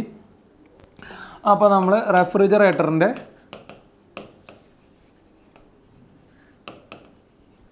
കാര്യങ്ങൾ നോക്കുമ്പോൾ മെയിനായിട്ട് it works on reverse Carnot സൈക്കിളാണ്. റിവേഴ്സ് കാർനോട്ട് സൈക്കിൾ എന്ന് പറയുമ്പോൾ നമ്മൾ വരച്ച് വന്നാൽ വോളിയം വേഴ്സസ് പ്രഷർ. നമ്മളൊരു കാർനോട്ട് സൈക്കിൾ അങ്ങ് വരയ്ക്കുക. കാർനോട്ട് സൈക്കിൾ ഇങ്ങനെ ക്ലോക്ക് വൈസ് ആയിട്ടല്ലേ പോകുന്നത്. ഇതാണെങ്കിൽ എങ്ങനെ പോകും? റിവേഴ്സ് കാർനോട്ട് സൈക്കിളിൽ ഇതാ ഇങ്ങനെയായിരിക്കും പോവുക. It will start from the state 2, state 3, state 4. Reverse Carnot സൈക്കിളിലായിരിക്കും. അവിടെ ആദ്യം നടക്കുന്നത് ഐസോതെർമൽ എക്സ്പാൻഷൻ ആണെങ്കിൽ ഇവിടെ ആദ്യം നടക്കുന്നത് അഡയബാറ്റിക് എക്സ്പാൻഷൻ, isothermal expansion, adiabatic compression, isothermal compression. നേരത്തെ വരച്ചതിൻ്റെ നേരെ റിവേഴ്സ് ഓർഡറിലാണ് ഇവിടെ കാര്യങ്ങൾ നടക്കുന്നത്. ഇനി ഇവിടെ നടക്കുന്ന കാര്യം ഒരു റെഫ്രിജറേറ്ററിലോ അല്ലെങ്കിൽ അതുപോലെയുള്ള ഒരു കൂളിംഗ് സിസ്റ്റത്തിലോ നടക്കുന്ന പ്രോസസ്സുകൾ എന്താണെന്ന് നമുക്ക് നോക്കാം. അവിടെ മെയിനായിട്ട് നേരത്തെ നമ്മൾ പറഞ്ഞ പോലെ തന്നെ ഒരു സോഴ്സ് വേണം, സിങ്ക് വേണം, വർക്കിംഗ് സബ്സ്റ്റൻസ് വേണം. അപ്പോൾ നമുക്ക് ആദ്യം വേണ്ടത് ഒരു സോഴ്സാണ്. And the source is kept at a temperature of T1. T1 should be A high temperature. ഇനി അവിടുന്ന് വർക്ക് ചെയ്യാൻ ഒരു വർക്കിംഗ് സബ്സ്റ്റൻസ്, ഈ വർക്കിംഗ് സബ്സ്റ്റൻസ് ആണ് ശരിക്കും ആ റെഫ്രിജറൻറ്റ് അല്ലെങ്കിൽ കൂളിംഗ് സിസ്റ്റം ശരിക്കും എന്തായിട്ടാണ് വർക്ക് ചെയ്യുന്നത്? വർക്കിംഗ് സബ്സ്റ്റൻസ് എന്ന് നമ്മൾ ഫ്രിഡ്ജിൽ വിളിക്കുന്നത് ആരെയാണ്? ആ വർക്കിംഗ് കൂളിംഗ് സിസ്റ്റത്തിനെയാണ്. ഫ്രിഡ്ജിനകത്ത് എങ്ങനെയായാലും ഒരു കൂളിംഗ് സിസ്റ്റം ഉണ്ടാവുമല്ലോ. ആ കൂളിംഗ് സിസ്റ്റമാണ് ഇവിടുത്തെ വർക്കിംഗ് സബ്സ്റ്റൻസ്. അപ്പോൾ ഇതാണ് അവിടുത്തെ വർക്കിംഗ് സബ്സ്റ്റൻസ്. പിന്നെ എന്ത് വേണം? ഒരു സിങ്ക് വേണം അല്ലേ? And that sink is kept at a low temperature of T2. അപ്പോൾ കാർനോട്ട് എഞ്ചിനിലാണെങ്കിൽ അല്ലെങ്കിൽ നമ്മുടെ ഹീറ്റ് എഞ്ചിനിലാണെങ്കിൽ സോഴ്സിൽ നിന്ന് ഹീറ്റ് എടുത്ത് ആ ഹീറ്റിനെ വർക്കാക്കി മാറ്റി എക്സസ് ഹീറ്റ് സിങ്കിലേക്ക് കൊടുക്കുകയാണ് ചെയ്യുന്നത്. പക്ഷേ ഇവിടെ എങ്ങനെയല്ല, ആ ഓർഡറിലല്ല നടക്കുന്നത്. ഇവിടെ നടക്കുന്നത് എന്താണ്? ലോ ടെമ്പറേച്ചറിൽ നിന്ന് ഹീറ്റ് എനർജി അബ്സോർബ് ചെയ്ത് ആ ഹീറ്റ് എനർജിയെ ഹൈ ടെമ്പറേച്ചറിലേക്ക് റിലീസ് ചെയ്യുകയാണ് ചെയ്യുന്നത്. അതായത് റൂമിലുള്ള ഹീറ്റ് എനർജി അബ്സോർബ് ചെയ്ത് അതിനെ എങ്ങോട്ട് കളയുന്നു? പുറത്തേക്ക് കളയുന്നു. That is done by an AC. അതേപോലെ തന്നെ റെഫ്രിജറേറ്റർ ആണെങ്കിൽ ആ റെഫ്രിജറൻറ്റ് സ്പേസിനകത്ത് അല്ലെങ്കിൽ അതിനകത്ത് ഫ്രിഡ്ജിൻ്റെ അകത്ത് നിന്ന് ഹീറ്റ് എനർജി അബ്സോർബ് ചെയ്ത് ആ അബ്സോർബ് ചെയ്ത ഹീറ്റ് എനർജിയെ പുറത്തേക്ക് കളയുകയാണ് ചെയ്യുന്നത്. അപ്പോൾ ഇവിടെ ഫ്രിഡ്ജിൻ്റെ വർക്കിംഗ് നമ്മൾ നോക്കിക്കഴിഞ്ഞാൽ അവിടെ ഫസ്റ്റ് ഓഫ് ഓൾ നടക്കേണ്ട പ്രോസസ്സ് എന്താണ്? അവിടെ ഒരു കൂളിംഗ് അല്ലെങ്കിൽ റെഫ്രിജറൻറ്റ് ഗ്യാസ് ഉണ്ടാവും. ആ റെഫ്രിജറൻറ്റ് ഗ്യാസ് എന്ത് ചെയ്യുന്നുണ്ട് മക്കളെ? അത് എക്സ്പാൻഡ് ചെയ്യുന്ന സമയത്ത് ഇപ്പോൾ ഒരു കംപ്രസർ എന്ന് പറയുന്ന ഒരു കമ്പോണൻറ്റ് ഫ്രിഡ്ജിനുണ്ടാവും. And that is the most important component refrigerating system. ആ കംപ്രസറിനകത്ത് ആ കംപ്രസർ ഗ്യാസിൻ്റെ എക്സ്പാൻഷനും കംപ്രഷനും നടക്കുമ്പോൾ that will be associated with a particular amount of heat energy. അപ്പോൾ നിങ്ങൾ ഇങ്ങനെ ആലോചിച്ചാൽ മതി, ആ കംപ്രസർ എന്ന് പറഞ്ഞൊരു ഗ്യാസ് ഉണ്ടാവും. ആ റെഫ്രിജറൻറ്റ് ഗ്യാസ് ആയിട്ട് നമ്മൾ ഉപയോഗിക്കുന്ന മെറ്റീരിയൽസിനെ പറ്റി കേട്ടിട്ടുണ്ടാവും. ഫ്രീയോൺ 2, അതുപോലെ തന്നെ ക്ലോറോ ഫ്ലൂറോ കാർബൺ, അങ്ങനെയുള്ള ചില കുറച്ചൊക്കെ പോയിസണസ് ആയിട്ടുള്ള ഗ്യാസുകളാണ് നമ്മൾ കംപ്രസറിൻ്റെ അകത്ത് കൂളിംഗ് അല്ലെങ്കിൽ റെഫ്രിജറൻറ്റ് ഗ്യാസുകളായിട്ട് ഉപയോഗിക്കുന്നത്. പക്ഷേ നിങ്ങൾ ഫ്രിഡ്ജ് തുറക്കുമ്പോൾ കാണുന്ന ആ ഒരു വേപ്പർ ഗ്യാസ് മിക്സ്ചർ എന്ന് പറയുന്നത് അത് CFC ഒന്നും അല്ല കേട്ടോ. CFC എന്ന് പറയുന്നത് it is confined inside the compressor system. ചിലർ ചോദിക്കും, അപ്പോൾ അങ്ങനെയാണെങ്കിൽ നമ്മൾ ഈ ഫ്രിഡ്ജ് തുറക്കണോണ്ടാണോ CFC പുറത്തേക്ക് പോണേ, അതുകൊണ്ടാണോ ഓസോണിന് ഓട്ട വരണേന്നൊക്കെ ചോദിക്കും. അതൊന്നുമല്ല. CFC നമുക്ക് ഒരിക്കലും എക്സ്പോസ്ഡ് അല്ല. ആക്ച്വലി അത് ആ കംപ്രസറിൻ്റെ അകത്താണ് അതിനെ നമ്മൾ മെയിൻറ്റെയിൻ ചെയ്തിരിക്കുന്നത്. കംപ്രസറിൽ എന്തെങ്കിലുമൊക്കെ ലീക്ക് വരുമ്പോഴാണ് ഈ ക്ലോറോ ഫ്ലൂറോ കാർബണും അതുപോലെ തന്നെ ഫ്രീയോൺ എന്നൊക്കെ പറയുന്ന ഗ്യാസുകൾ എങ്ങോട്ട് പോകുന്നത്? പുറത്തേക്ക് എസ്കേപ്പ് ചെയ്ത് പോകുന്നു.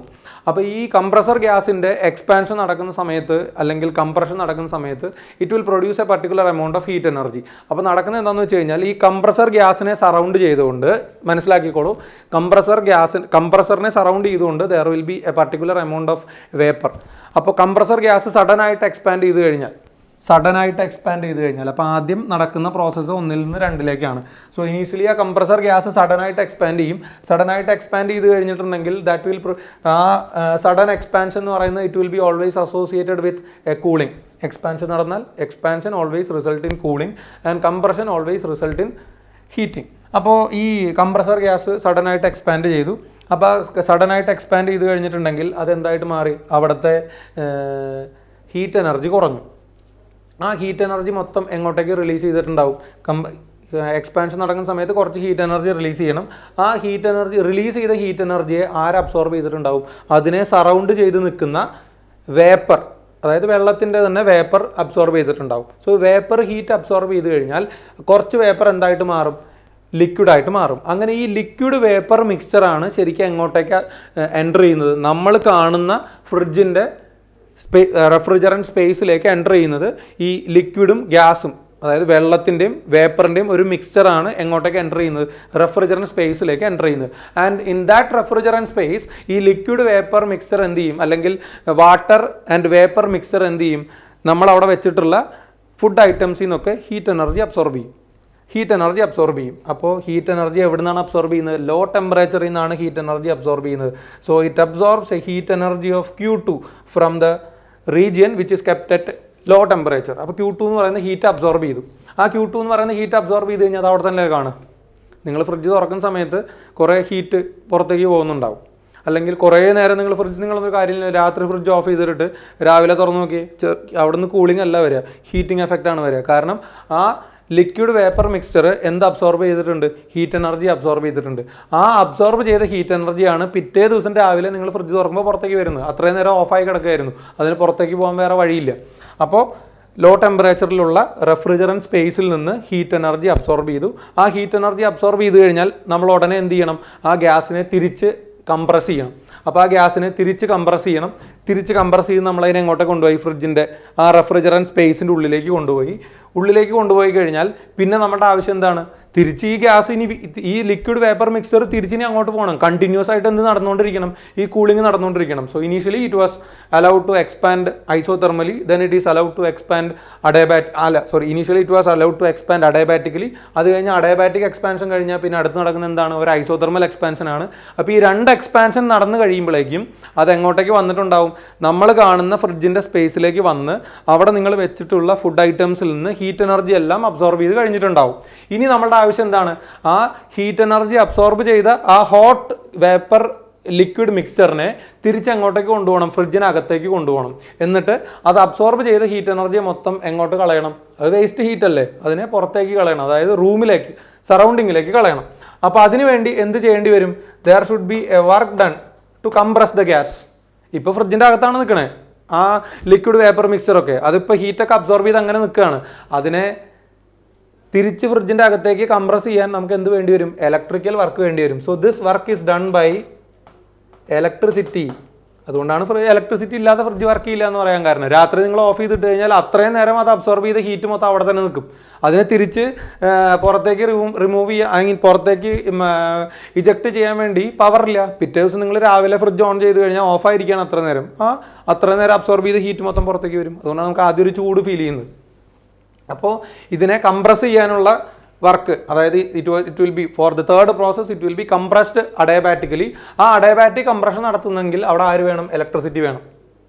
അതാണ് മറ്റേ നമ്മുടെ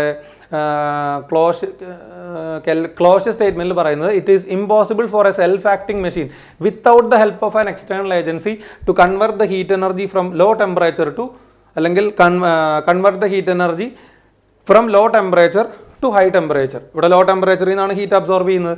അതിനെ ഹൈ ടെമ്പറേച്ചറിലേക്ക്, അതായത് റൂമിലേക്ക് റിജക്റ്റ് ചെയ്യണമെങ്കിൽ ആര് വേണം? ഇലക്ട്രിക്കലി വർക്ക് ചെയ്യണം. സോ ഈ വർക്ക് ചെയ്ത് അത് Q1 എന്ന് പറയുന്ന ഹീറ്റ് എനർജി എവിടേക്ക് പുറത്തു വിടും? സോഴ്സിലേക്ക് പുറത്തു വിടും. സോഴ്സ് എന്ന് ഉദ്ദേശിക്കുന്നത് ഇവിടെ ആരെയാണ്? റൂമിനെയാണ്. ഇതാണ് സിങ്ക് എന്ന് ഉദ്ദേശിക്കുന്നതാണ് ഫ്രിഡ്ജ്. അപ്പോൾ ഇവിടെ നടക്കുന്ന പ്രോസസ്സ്, ഹീറ്റ് എഞ്ചിൻ ആണെങ്കിൽ Q1 Q1 ഒരു ഭാഗം വർക്കായിട്ട് മാറി Q2 എന്ന് പറയുന്ന ബാലൻസ് ഹീറ്റ് സിങ്കിലേക്ക് വിടുകയാണ് ചെയ്യുന്നത്. ഇവിടെ നേരെ തിരിച്ചല്ലേ, അതാണ് റിവേഴ്സ് കാർനോട്ട് സൈക്കിൾ നമ്മൾ പറയാൻ കാരണം. ഇവിടെ ലോ ടെമ്പറേച്ചറിലുള്ള സിങ്കിൽ നിന്ന് Q2 amount of heat energy absorb ചെയ്തു. ആ Q2 amount of heat energy absorb ചെയ്തതിന് ശേഷം ആ ഗ്യാസിനെ നമ്മൾ W amount of work electrically ചെയ്ത് മൊത്തം ഹീറ്റ് എനർജിയാണ് നമ്മൾ എന്ത് ചെയ്യുന്നത്? പുറത്തേക്ക് വിടുന്നത്. അപ്പോൾ നിങ്ങളൊരു കാര്യം ആലോചിച്ച് നോക്കുക. ഇവിടെ Q2 amount of heat gas absorb ചെയ്തു. ഈ അബ്സോർബ് ചെയ്ത ഗ്യാസിനെ കംപ്രസ് ചെയ്യാൻ നമ്മളൊരു ഇലക്ട്രിസിറ്റിക്ക് ഒരു വർക്ക് ചെയ്യേണ്ടി വരും. ആ work done on the gas ആണ് അത്. ടു കംപ്രസ് ദ ഗ്യാസ് എന്ന് പറഞ്ഞാൽ work is done on the gas by the electricity and work done on the gas is converted as energy. അപ്പോൾ നമ്മൾ ഗ്യാസിനെ കംപ്രസ് ചെയ്യുന്ന സമയത്ത് ആ കംപ്രസ് ചെയ്യാൻ വേണ്ടി നമ്മൾ ചെയ്യുന്ന വർക്ക്, ആ വർക്ക് ഓഫ് കംപ്രഷൻ എന്തായിട്ട് മാറും? ഹീറ്റ് എനർജി ആയിട്ട് മാറും. അപ്പോൾ മൊത്തം നമുക്ക് പുറത്തേക്ക് എത്ര ഹീറ്റ് കളയേണ്ടി വരും? Q2 എന്ന് പറയുന്ന അബ്സോർബ് ചെയ്ത ഹീറ്റും അതിൻ്റെ ഒപ്പം തന്നെ വർക്ക് ചെയ്യാൻ നമ്മൾ ചെയ്ത വർക്ക് എന്തായിട്ട് മാറിയിട്ടുണ്ടാവും? വർക്ക് ഓഫ് കംപ്രഷൻ ആരായിട്ട് മാറിയിട്ടുണ്ടാവും? ഹീറ്റായിട്ട് മാറിയിട്ടുണ്ടാവും. So in total you have to അല്ല, the refrigerating system has to reject a heat of Q1 equal to Q2 plus W. Q2 plus W എന്ന് പറയുന്ന എമൗണ്ട് ഓഫ് ഹീറ്റ് എനർജിയാണ് എങ്ങോട്ടേക്ക് പോകുന്നത്? പുറത്തേക്ക് പോകുന്നത്. സോ ഇത് ഇവിടെയും നമ്മൾ വർക്ക് ഡൺ എന്ന് പറഞ്ഞാൽ എന്താണ്? Q1 മൈനസ് Q2 തന്നെയാണ്. അതിൽ വ്യത്യാസം വരുന്നില്ല. ഇവിടെ Q1 എന്ന് പറഞ്ഞാൽ ഹീറ്റ് റിജക്റ്റഡ് ആൻഡ് Q2 എന്ന് പറഞ്ഞിട്ടുണ്ടെങ്കിൽ ഹീറ്റ് അബ്സോർബ്ഡ് ആണ്. ഈ സിറ്റുവേഷനിലും Q1 ഗ്രേറ്റർ ദാൻ Q2 തന്നെയാണെന്നുള്ളത് നിങ്ങൾക്ക് മനസ്സിലാവും. ഇനിയിപ്പോൾ നമുക്ക് ഫ്രിഡ്ജിൻ്റെ എഫിഷ്യൻസി കാൽക്കുലേറ്റ് ചെയ്യണമെങ്കിൽ ഫ്രിഡ്ജിൻ്റെ എഫിഷ്യൻസിനെ നമ്മൾ എഫിഷ്യൻസി എന്നല്ല പറയുക. It is called as coefficient of performance എന്നാണ് നമ്മൾ പറയുക. കോഎഫിഷ്യൻ്റ് ഓഫ് പെർഫോമൻസ് എന്ന് പറഞ്ഞാലും സംഭവം എന്ത് തന്നെയാണ്? ഔട്ട്പുട്ട് ഡിവൈഡഡ് ബൈ ഇൻപുട്ട് തന്നെയാണ് മക്കളെ. പിന്നെ അതിന് എഫിഷ്യൻസിന് പേര് പറയുന്നില്ല എന്ന് മാത്രം. ഫ്രിഡ്ജിൽ നിന്ന് നിങ്ങൾ എക്സ്പെക്ട് ചെയ്യുന്ന ഔട്ട്പുട്ട് എന്താണ്? What is the output that you are expecting from fridge? എത്രത്തോളം ഹീറ്റ് റിമൂവ് ചെയ്തു എന്നുള്ളതാണ് നമ്മൾ ഫ്രിഡ്ജിൽ നിന്ന് എക്സ്പെക്ട് ചെയ്യുന്ന വർക്ക്. അല്ലാതെ ഫ്രിഡ്ജ് എന്ന് പറയുന്നത് വേറെ വർക്കൊന്നും ചെയ്യുന്നില്ലല്ലോ. നമ്മുടെ മറ്റേ ഹീറ്റ് എഞ്ചിൻ പറഞ്ഞ പോലെ നമുക്ക് W ഡിവൈഡഡ് ബൈ Q2 എന്നല്ലല്ലോ. അവിടെ ഇലക്ട്രിസിറ്റി ചെയ്യുന്ന വർക്കല്ല നമ്മൾ എക്സ്പെക്ട് ചെയ്യുന്ന ഔട്ട്പുട്ട്. അപ്പോൾ പലർക്കും തെറ്റിപ്പോകുന്ന കാര്യം ഫ്രിഡ്ജിൻ്റെ ഇത് കാൽക്കുലേറ്റ് ചെയ്യുമ്പോൾ ഇത് W ഡിവൈഡഡ് ബൈ Q1 തന്നെ എഴുതി പോകും. അത് പ്രത്യേകം ശ്രദ്ധിക്കണം. ഫ്രിഡ്ജിൽ നിന്ന് അല്ലെങ്കിൽ റെഫ്രിജറേറ്റിംഗ് സിസ്റ്റത്തിൽ നിന്ന് നിങ്ങൾ എക്സ്പെക്ട് ചെയ്യുന്ന ഔട്ട്പുട്ട് എന്താ? അതെന്ത്? അതിൻ്റെ പർപ്പസ് എന്താണ്? To remove the heat energy. അപ്പോൾ അതിന് വേണ്ടിയിട്ട് ഫ്രിഡ്ജിൽ നിന്ന് നിങ്ങൾ എക്സ്പെക്ട് ചെയ്യുന്ന ഔട്ട്പുട്ട് എന്താണ്? അത് സെൻറ്റൻസിൽ എഴുതാം. അപ്പോൾ കുറേ കൂടെ ബെറ്റർ ആയിരിക്കും. So the output that you are expecting from the refrigerating system is the heat removed. Heat removed എന്ന് പറഞ്ഞാൽ ആരാണ്? Q2. ഇതിന് വേണ്ടി നിങ്ങൾ കൊടുക്കുന്ന ഇൻപുട്ട് എന്താ?